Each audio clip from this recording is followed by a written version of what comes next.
வணக்கம். இது இரவில் கேட்க இனிய தமிழ் கதைகள் பகுதி.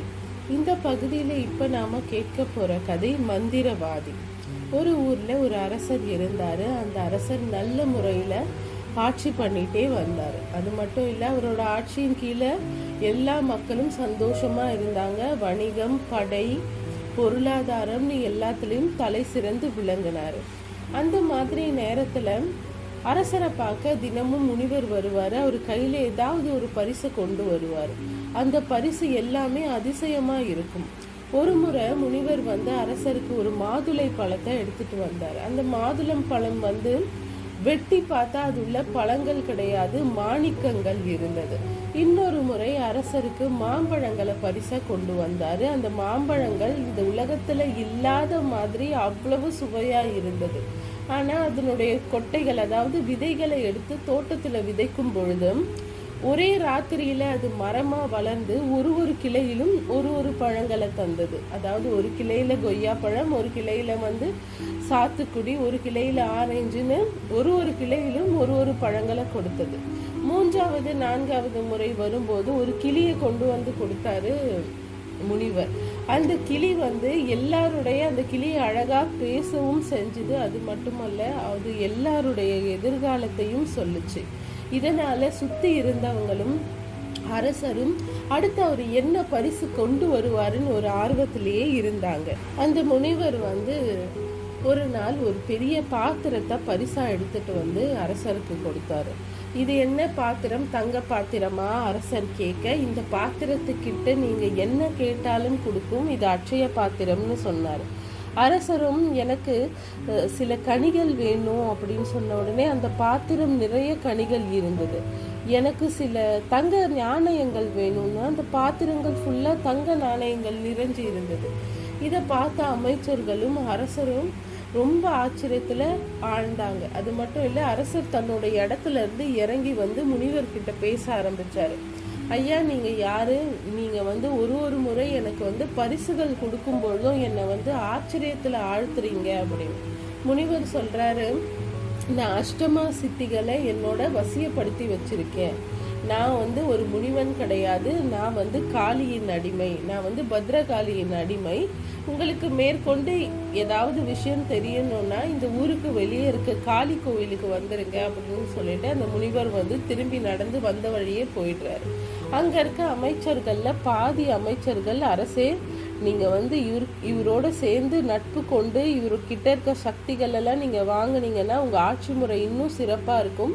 நீங்க அதாவது மற்ற அரசர்களுக்கு இல்லாத அளவுக்கு உங்களுக்கு சக்திகள் பெருகும் அப்படி இப்படின்னு சொல்லிட்டு இருந்தாங்க. ஆனா ஒரு சில அமைச்சர்கள் என்ன சொல்றாங்க, இந்த மாதிரி மந்திரவாதிகள்லாம் ரொம்ப ஆபத்தானவங்க அரசரே. இந்த மாதிரி மந்திரவாதிகள் கிட்ட மாட்டி இறந்த அரசர்கள் அதிகம். நம்ம விக்ரமாதித்தன் கதையை எடுத்துக்கங்களேன்னு சொல்லி ஒரு சில அமைச்சர்கள் அரசருக்கு நல்லதும் செய்ய முயற்சி பண்றாங்க. ஆனா அரசர் மனசு முழுக்க அந்த அஷ்டமா சித்திகளை சுத்தி தான் இருக்கும். நம்ம ஏற்கனவே ஒரு அரசன், நமக்கு சில சக்திகள் இருந்தா நம்ம எல்லா அரசரை விட கொஞ்சம் மேலோங்கி இருக்கலாமே அப்படின்னு சொல்லி அரசருக்கு ஒரு ஆசை வந்துடுது. உடனே அரசர் என்ன பண்றாரு, முனிவர் சொன்ன மாதிரி ஊருக்கு வெளியே இருக்க காளி கோவிலுக்கு முனிவரை போய் பார்க்குறாரு. அந்த முனிவரை போய் பார்க்கும் பொழுது முனிவரை சுத்தி சில பறவைகள் எல்லாம் விளையாடிட்டு இருக்கு. அது மட்டும் இல்லை, ஒரு பெரிய கருடன் முனிவருக்கு முன்னாடி நிற்குது.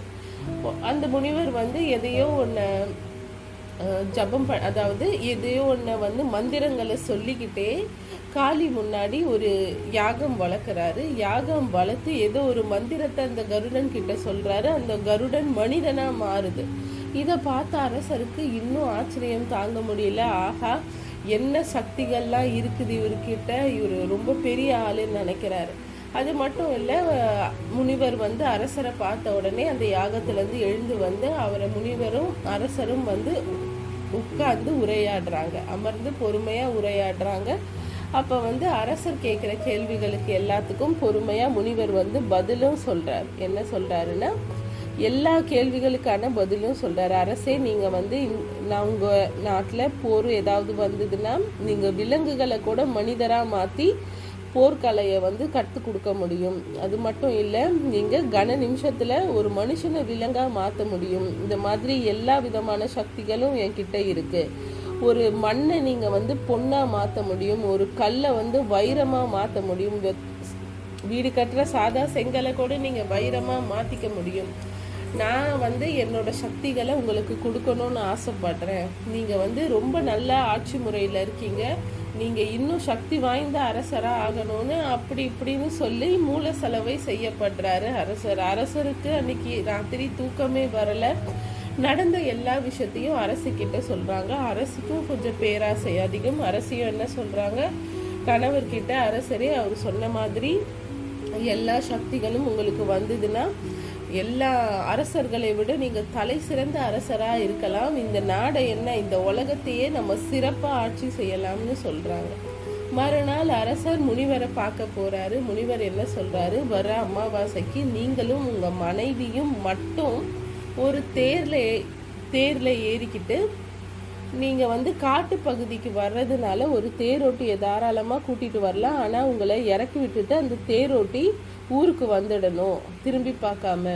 நீங்கள் வந்து காட்டுக்கு நடுவில் இருக்க காளி கோவிலுக்கு அமாவாசை உங்கள் மனைவியும் அழைச்சிட்டு வாங்க, உங்களுக்கான சக்திகளை நான் காளி முன்னாடி தாராவாத்து கொடுக்குறேன் அப்படின்ற. இதை அரசரும் அப்படியே நம்பிடுறாரு. அமாவாசை அன்று ராத்திரி, அதாவது அமாவாசைக்கு ராத்திரி 12 மணிக்கு தேர் எடுக்கிறாரு. தேரோட்டியை கூப்பிட்டு தேர் எடுக்க சொல்கிறாரு. இவர் வந்து ராஜ அலங்காரத்தில் இருக்காரு அரசர், அரசியும் ராஜ அலங்காரத்தில் இருக்காங்க. இதை பார்த்த தேரோட்டிக்கு கொஞ்சம் சந்தேகம் வருது. இருந்தாலும் தேரோட்டி சொன்ன அரசர் கேட்கவா போகிறாரு. தேரோட்டி அமைதியாக தேர் எடுத்துகிட்டு போகிறாரு. காட்டு நடுவில் இருக்க காளி கோயிலுக்கு போகும்பாரு சொல்கிறாரு. அரசர் வர்றதுக்காகவே காட்டில் அந்தந்த இடங்களில் விளக்குகள் ஏற்றப்பட்டு வழிகள் காட்டப்படுது. அந்த விளக்கு ஒளிகள் எங்கெல்லாம் தெரியுதோ அங்கெல்லாம் வந்து நீ தேரை செலுத்துன்னு தேரோட்டிக்கிட்ட சொல்கிறாரு. ஒரு பக்கம் இப்படி நடக்க, ஒரு பக்கம் வந்து அரசரோட காவலாளி, அரசரோட தனிப்பட்ட காவலாளி ஒருத்தர் வந்து நடக்கிற விஷயங்கள் எல்லாம் பார்த்துட்டு இதில் ஏதோ ஆபத்து இருக்குன்றத உணர்ந்து என்ன பண்ணுறாரு, மாறு வேஷத்தில் அரச தேரை வந்து பின்தொடர்ந்து போயிட்டே இருக்காரு. இப்படி கரெக்டாக அந்த முனிவர் சொன்ன மாதிரி அந்த நடுநிசி, அதாவது 12 மணிக்கு காளி கோயிலை, காட்டுக்கு நடுவில் இருக்க காளி கோயிலை அரசரும் அவரோட மனைவியும் அரசியும் வந்து அடையிறாங்க. இறங்கினதும் தேரோட்டிக்கிட்ட அரசர் சொல்கிறாரு, இது வந்து ராஜாங்க காரியம், இதை வந்து நீ தெரிஞ்சுக்கிட்டாலோ இதை ஒட்டு கேட்டாலோ ஒட்டு பார்த்தாலோ உன் தலை வாங்கப்படும். நீ வந்து திரும்ப வந்து அந்த விளக்கு ஒளியை தொடர்ந்து நீ வந்து ஊர் போய் சேரு அப்படின்னு சொல்லி அந்த தேரோட்டிக்கிட்ட அரசர் சொல்கிறாரு. தேரோட்டியும் ஆகட்டும் அரசே அப்படின்னு சொல்லி வணக்கம் சொல்லிட்டு அந்த விளக்கொலியை தொடர்ந்து நடந்து போகிறாரு. நடந்து அவர் போயிட்டுருக்கிறத பார்த்து அரசர் என்ன பண்ணுறாரு, அந்த காளி கோயிலுக்குள்ளே நுழையிறாரு. காளி கோயிலுக்குள்ளே நுழையும் போது ஒரு பெரிய இடத்துல வந்து யாகம் வளர்க்கப்படுது. நெருப்பு ஒரு சைடு கொழுந்து விட்டு எரியுது. மண்டை ஓட்டோட காளி வந்து பத்ரகாளி நிற்கிறாங்க, சிலையாக நிற்கிறாங்க. அவங்க கண்கள், அவங்க நாக்குகள் எல்லாம் ரத்தங்கள் கொட்டப்பட்டிருக்கு. இந்த காட்சியை பார்த்தா அரசிக்கு கொஞ்சம் பயம் அதிகமாகுது, உடல் நடுக்கமும் அதிகமாகுது. அரசர் அரசியோட கையை பிடிச்சிக்கிறாரு. ஒன்றும் இல்லை, கொஞ்ச நேரத்தில் நம்ம நினச்ச மாதிரி ஒரு சக்தி வாய்ந்த அரசர் அரசியாக மாற போகிறோம், கண்களை மூடி காளிய வேண்டு அப்படிங்கிற. உடனே வந்து அந்த முனிவர் வந்து அரசியும் அரசரையும் கண்களை திறந்து பார்க்குறாரு. பார்த்ததும் வாங்க நீங்கள் உங்கள் இடத்துல உட்காருங்கன்றாரு. வந்து அவங்க 2 பேரும் அவங்க முனிவர் சொன்ன இடத்துல உட்கார்றாங்க. சில பல பயங்கரமான சடங்குகள்லாம் நடக்குது. அதை பார்த்து அரசிக்கு பயங்கரமாக பயம் பிடிச்சிக்குது. அரசருக்கும் பயம் அதிகமாகுது. ஆனால் அரசர் அதை அரசிக்கிட்ட காட்டவே இல்லை. திடீர்னு முனிவர் என்ன பண்ணுறாரு, நீங்கள் 2 பேரும் எழுந்து இந்த யாக குண்டத்தை தொட்டு வணங்கணும், கீழே குனிஞ்சு தொட்டு வணங்கணும் அப்படின்னு சொல்கிறாரு. இது எல்லாத்தையும் அந்த கோயில் ஜன்னல் வழியாக அரசரோட தனிப்பட்ட காவலாளி பார்த்துட்ருக்காரு. என்னதான் இவர் பண்ணுறாங்கன்னு பார்க்கலாம் அப்படின்னு சொல்லி தன்னோட வாளை உருவி ரெடியாக வச்சுருக்காரு. அரசருக்கு ஏதாவது ஆபத்து வந்ததுன்னா நாம் வந்து உடனே உள்ளே போகணும் அப்படின்னு சொல்லி வாழை உருவி ரெடியாக வச்சிருக்காரு. அந்த ஜன்னல் வழியாக பார்த்துட்டே இருக்காரு. அந்த காவலாளி சந்தேகப்பட்ட மாதிரியே கீழே குனிஞ்சி வணங்கும் போது அந்த அந்த முனிவர் என்ன பண்ணுறாரு, அரசரும் அரசியும் கரெக்டாக கீழே குனிஞ்சு அந்த யாக குண்டத்தை தொடும் பொழுது தன் வரைச்சி வச்சிருந்த வாளை எடுத்து அவங்க 2 பேர் தலையும் வெட்டி அந்த யாகத்தில் போட்டுறான் அந்த முனிவர். இதை பார்த்த அடுத்த கணமே அந்த ஜன்னலை உடச்சிக்கிட்டு உள்ளே போய் நம்ம காவலாளி என்ன பண்ணுறான், அந்த முனிவரோட தலையையும் வெட்டி அந்த யாக குண்டத்தில் போட்டுடுறான். போட்டுட்டு அட கடவுளே, நான் என்ன ஒரு முட்டாள்தனம் பண்ணிட்டேன், ஆபத்தான இடம்னு தெரிஞ்சோ நான் ஒரு 2-3 பேரையாவது உதவிக்கு கூட்டிகிட்டு வந்திருந்தேன், நான் அரசரை இன்னும் சீக்கிரமாக காப்பாற்றிருக்கலாமே, இப்படி தனியாக வந்து அரசரையும் பலி கொடுத்துட்டேனே, என்னால் அரசரை பாதுகாக்க முடியலையே, என்னோட கடமையிலேருந்து நான் தவறிட்டேன். அவனும் அவனோட தலையை வெட்டிக்கிறான். தூரத்துலேருந்து இந்த சத்தங்களெல்லாம் கேட்டு அந்த தேரோட்டி என்ன நடக்குது, எனக்கு ஏதோ பயமாக இருக்குது, நம்ம போய் அரசருக்கு ஏதாவது ஆயிடுச்சா அப்படின்னு பார்ப்போன்னு சொல்லி வந்த வழியே திரும்பி வராரு அந்த தேரோட்டி. வந்து பார்த்தா எல்லாம் தலை வெட்டப்பட்ட உடல்களாக இருக்காங்க. ஒரு சைடு அரசர் அரசி, ஒரு சைடு அந்த முனிவர், ஒரு சைடு வந்து இந்த தனிப்பட்ட காவலாளி, இவங்க எல்லாரோட உடலையும் பார்த்து பயந்து போயிடுறாரு அந்த தேரோட்டி. என்ன பண்ணுறதுனே தெரியாமல் அங்கே இருக்க காளியை நோக்கி வேண்டாரு, அம்மா இதெல்லாம் சரியா, இப்போ வந்து அரசரை நான் வந்து இந்த இடத்துக்கு கூட்டிகிட்டு வந்ததை அரண்மனையில் இருந்த காவலாளிகள் எல்லாம் பார்த்துட்டாங்க. இந்த தனிப்பட்ட காவலாளியாவது மறைஞ்சி வந்தான், நான் அப்படி கிடையாது, பகிரங்கமாக அரசரும் அரசியையும் நான் இந்த இடத்துக்கு கூட்டிகிட்டு வந்துட்டேன். இவங்க இறந்ததை பற்றி என்கிட்ட கேள்வி கேட்பாங்க, நான் தான் இவங்களை கொன்னுட்டேன்னு நினைப்பாங்க. இந்த முனிவர் வேற நல்ல பேரோட தான் அரண்மனையை விட்டு வந்திருக்காரு, அரசருக்கு நிறைய பரிசு பொருட்கள் எல்லாம் கொடுத்து வந்திருக்காரு. இதில் யார் கெட்டவங்க யார் நல்லவங்கன்னு தெரியல. என்னதான் விசாரணைன்ற பேரில் கொடுமைப்படுத்துவாங்க அரசாங்க ஆட்கள். ஏன்னா இறந்தது அரசனும் அரசியும், நானும் உன்கிட்ட நானே பலி ஆயிடுறேன், ஏன்னா விசாரணைன்ற பேரில் என் குடும்பத்தையும் வந்து கஷ்டப்படுத்துவாங்கன்னு சொல்லி ஒரு கத்தி எடுத்து அந்த தேரோட்டியும் ஒரு கழுத்தை வெட்ட போயிடுறாரு. அப்போ அங்கேருந்து காளி வந்து காட்சி கொடுக்குறாங்க, மகனே நீ நிறுத்து, நீ எதுக்கு வந்து அனாவசியமாக உன் உயிரை வந்து பலி போடுற அப்படின்னு சொல்லி காளி வந்து காட்சி கொடுக்குறாங்க. தேரோட்டிக்கு ரொம்ப சந்தோஷமும் அழுக எல்லாம் கலந்துருக்கு தேரோட்டிக்கு. தேரோட்டி என்ன பண்ணுறாரு, கீழே விழுந்து காளியை வணங்குறாரு. காளியை வணங்கிட்டு என்ன சொல்கிறாருன்னா, அம்மா நான் என்ன பண்ணுறது, இப்போது அரசர் வந்து அரசரும் அரசையும் ஒரு பெரிய பேராசையினால் இங்கே வந்து மாட்டிக்கிட்டாங்க. எல்லா சக்திகளும் எனக்கு வேணும், அவங்க இருக்கிறதே சக்தி வாய்ந்த இடத்துல தான் அரசன் அரசி பதவியில் இருக்காங்க, பரம்பரையாக அரசன் அரசி, இதுக்கப்புறம் இவங்க குழந்தைகளும் அரசன் அரசியாக மாறுவாங்க.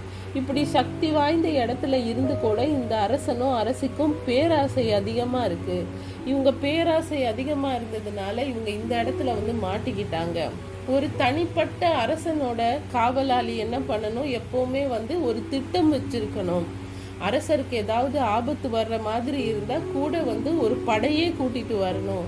இவர் என்னன்னா தனியாக வந்து பயத்தில் அவரோட உயிரை பறிச்சுக்கிட்டாரு. இப்போ இந்த முனிவன் வந்து இந்த அரசரையும் அரசியும் பலி கொடுத்து உங்ககிட்ட சக்தி வாங்க இவனும் பேராசையில் செத்து போயிட்டான். இப்படி அதிகாரமும் பலமான ஆட்கள் எல்லாம் பண்ற முட்டாள்தனத்துக்கும் பேராசைத்தனத்துக்கும் என்ன மாதிரி ஏழைகள் தான் எப்பவுமே பலி ஆகுறாங்க. ஒருத்தர் எவ்வளவு பெரிய அதிகாரத்தில் இருந்தாலும் சரி, எவ்வளவு பெரிய ஆளுமையில் இருந்தாலும் சரி, அவங்க எவ்வளோ முட்டாளாக இருந்தாலும் சரி, பணமோ செல்வாக்கும் மக்களை கேள்வி கேட்க விடாது. ஆனால் என்ன மாதிரி ஒரு ஏழை கூட இருக்கானா, நீ தானே அவனை கொன்ன, நீ தானே காசுக்கு ஆசைப்பட்டு அரசரை கொன்ன, அரசியோட நகைக்காக அவங்கள கொன்னேன்னு என்னை வந்து ரொம்ப டார்ச்சர் பண்ணுவாங்க. அது மட்டும் இல்லை, என்னோட குடும்பமும் இதனால் பாதிக்கப்படுமா, பேசாமல் என்னோட உயிரையும் எடுத்துக்கோங்க அப்படின்னு சொல்கிறாரு தேரோட்டி. உடனே காளி சிரிக்கிறாங்க, நீ சொன்னது கரெக்டு தான், நீ வந்து ரொம்ப அழகாக இந்த சூழ்நிலையை புரிஞ்சுக்கிட்டு இருக்கிற. இந்த படை தளபதி ஒரு முட்டாள், அரசனுக்கு ஆபத்து வரப்போகுது, நடுநிசில ஒரு முனிவரை நம்பி அவர் இவ்வளோ தூரம் வராருன்னு தெரிஞ்சு ஒரு கூட்டத்தையே கூட்டிட்டு வந்திருக்கணும். ஆனா அவன் தனியா வந்து அவனோட உயிரை மாற்றிக்கிட்டான். அரசன் அரசி நீ சொன்ன மாதிரி பேராசையில இறந்து போனாங்க. ஆனா இந்த முனிவன் வந்து மிகப்பெரிய குற்றவாளி, இவன் வந்து மிகப்பெரிய மோசக்காரன். அரச வம்சத்துல இருக்க ஏதாவது ஒரு அதாவது அரச வம்சத்திலே பிறந்து வளர்ந்த அரசரையும் அரசியையும் இந்த பலிபீடத்துல இந்த யாகத்துல கொன்னு போட்டா அவனுக்கு கிடைக்கிற சக்தி இந்த உலகத்தையே ஆட்டி படைக்கும். இது எல்லாமே நன்மைக்கு தான். நீ உன் உயிரை விடாத, உனக்கான சக்தியை நான் கொடுக்குறேன். நீ ரொம்ப நல்லவன், ரொம்ப தெளிவா யோசிக்கிறவன், நீ உயிரை மாய்ச்சிக்க வேணாம், உனக்கான சக்தியை நான் கொடுக்குறேன். நினைச்ச நேரத்துல நினைச்ச மாத்திரத்துல எல்லாரோட நினைவுகளை அழிக்கிற சக்தியை நான் உனக்கு கொடுக்குறேன். அது மட்டும் இல்லை, உன்னோட வர தலைமுறைக்கே உன்னோட தலைமுறைக்கே என்னோட ஆசீர்வாதம் இருக்கும்னு சொல்லி கூட வந்த தேரோட்டிக்கு அவனோட மனசை பார்த்து காளி தேவி வந்து நிறைய வரங்களை கொடுக்குறாங்க. இதை எடுத்துக்கிட்ட வந்து தேரோட்டி ரொம்ப சந்தோஷப்பட்டு கீழே குனிஞ்சு காளியை வந்து பணிஞ்சு வணங்குறாரு. அம்மா, இந்த வரத்தோட எனக்கு இன்னொரு வரத்தையும் கொடுக்குவீங்களா அப்படின்னு சொல்லி நம்ம காளி தேவியை வந்து தேரோட்டி கேட்குறாரு. காளி தேவி என்ன சொல்கிறாங்க, என்ன வேணும் கேளு அப்படின்னு கேட்குறாங்க. எங்கள் அரசர் அரசி இந்த படை தளபதியோட உயிரை திருப்பி கொடுக்க முடியுமாம்மா? ஏன்னா வந்து நீங்கள் வந்து எனக்கு கொடுத்த வரங்களை சக்திகளை தாண்டி எனக்கு என்னோட அரசரும் அரசியும் நான் உயிரோட கூட்டிகிட்டு போகணும். என்னோட படை தளபதியும் நான் அந்த தனிப்பட்ட காவலாளியும் நான் கூட்டிகிட்டு போக தான் விருப்பப்படுறேன். இவங்களோட முட்டாள்தனத்தையும் பேராசையும் எனக்காக நீங்கள் மன்னிச்சிடக்கூடாதா அப்படின்னு கேட்குறாரு. காளி தேவி சொல்கிறாங்க, நீ நல்லவன் வந்து மறுபடியும் நிரூபிக்கிற. நான் வந்து வரம் கொடுத்தா ஆஹா இந்த வரத்தை வச்சு நான் பொழைச்சிக்குவேன்ட்டு கிளம்பாம நீ இன்னொரு உயிருக்கான வரத்தையும் நீ கேட்குற, நல்லதையும் செய்ய நினைக்கிற. சரி, நீ நல்ல மனசோட இதை கேட்கறதுனால நான் செஞ்சு தரேன். எல்லாரோட தலையையும் அவங்க உடம்புல பக்கத்தில் கொண்டு வை, அது வந்து நான் அதை ஒட்டி நான் உயிர் தரேன் அப்படின்னாங்க. நம்ம தேரோட்டி வந்து அரசரோட தலையை அரசர் பக்கத்துலேயும் ராணியோட தலையை ராணி பக்கத்துலேயும் தனிப்பட்ட காவலாளியோட தலையை அவர் பக்கத்துலேயும் வைக்கிறாங்க. வச்ச மாத்திரத்தில் நம்ம காளி தேவி அவங்கள பார்த்து ஒரு ஒளி வீசுகிறாங்க. எல்லாருக்கும் தலை அவங்க சிரசோட ஒட்டிக்குது, உயிரும் திரும்பி வந்துடுது. 3 பேரும் எழுந்து நிற்கிறாங்க. எழுந்து நின்னோடனே அரசர் ரொம்ப கோவப்படுறாரு. இந்த மோசக்காரன் வந்து என் உயிரவே வந்து எடுக்க நினச்சான் அப்படின்னு சொல்கிறாரு. படை தளபதி சொல்கிறாரு, அரசே நீங்கள் வந்து இங்கே நிற்கவே கூடாது, முதல்ல கிளம்பி போயிருங்க அப்படின்றார். திடீர்னு அரசர் திரும்பி தேரோட்டியை பார்த்து நீ என்ன பண்ணுறீங்க அப்படின்னு கேட்குறாரு. ஐயா, நீங்கள் பேசுறதை நிறுத்திட்டு உங்கள் முன்னாடி யார் நிற்கிறான்னு பாருங்க அப்படின்னு கேட்குறாங்க. அவங்க கண்களுக்கு காளி தேவி காட்சி கொடுக்கல. அங்கே காளி தேவி நிற்கிறது அரசருக்கும் அரசிக்கும் படை தளபதிக்கும் தெரியவே இல்லை. தெரிஞ்ச உடனே என்ன அப்படின்னு கேட்கும்போது அந்த தேரோட்டிக்கு இந்த விஷயம் புரிய ஆரம்பிச்சிடுது. புரிஞ்ச உடனே தேரோட்டி சொல்கிறாரு, ஐயா வேற ஒன்றும் இல்லை, எனக்கு ஏதோ சக்தி அதாவது ஏதோ நடக்கிற மாதிரி தப்பாக நடக்கிற மாதிரி எனக்கு தோணுச்சு. அதனால் என்னை மீறி நான் உங்களை காப்பாற்றலான்னு ஓடி வந்தேன். ஆனால் அந்த முனிவர் வந்து இறந்த உடனேவே உங்களுக்கெல்லாம் உயிர் வந்துருச்சு. அந்த முனிவரை வந்து உங்கள் தனிப்பட்ட காவலாளி வெட்டிட்டாரு. அவர் யாக குண்டத்தில் அப்படியே சரிஞ்சு விழுந்து நெருப்பில் எரிஞ்சிட்டாரு. இப்படி நடந்து முடிஞ்ச உடனே உங்கள் உயிரெல்லாம் வந்துருச்சு அப்படின்னு சொல்லி பொய் சொல்கிறாரு. நான் காளி தேவியை பார்த்தேன், காளி தேவி கிட்ட வரன் வாங்கினேன், அந்த விஷயத்தெல்லாம் மறைச்சிட்டு தேரோட்டி போய் சொல்கிறாரு. காளி தேவி அங்கேருந்து தேரோட்டியை பார்த்துக்கிட்டே இருக்காங்க. உடனே அரசரும் அரசியும் தனிப்பட்ட காவலாளியும் சரி இங்கே நம்ம ஒரு நிமிஷம் கூட நிற்கக்கூடாது, வெளியே வாங்க அப்படின்னு சொல்லி வெளியே போயிடுறாரு. ஆனால் அந்த தேரோட்டி அங்கேருந்து வரவேல அரசர் சொல்கிறாரு, நீ என்ன பண்ணுற, இங்கேருந்து வா நம்ம கிளம்பலாம் அப்படின்னு சொல்லும் போது தேரோட்டி சொல்கிறாரு, இல்லை இங்கே வந்து அந்த முனிவரோட உதிரி பாகங்கள்லாம் இருக்குது, அதை எடுத்து இந்த யாக குண்டத்தில் போட்டு வரேன் அப்படின்னு சொல்லி சொல்கிறாரு. இன்கேஸ் அவன் திரும்ப உயிர் வந்துருச்சுன்னா அவனுக்கு சில சமயங்கள் அப்படி நடக்க வாய்ப்புகள் உண்டு. அது மட்டும் இல்லை, இந்த கோயிலே நம்ம வந்து இது பண்ணிடலாம், இந்த கோயிலே இருக்கக்கூடாது, அதுக்கான ஏற்பாடுகளை பண்ணிட்டு வர நீங்க போங்க அப்படின்னு சொல்றாரு. காளி தேவி வந்து இவங்கெல்லாம் வெளியே போன உடனே பேச ஆரம்பிக்கிறாங்க தேரோட்டி கிட்ட.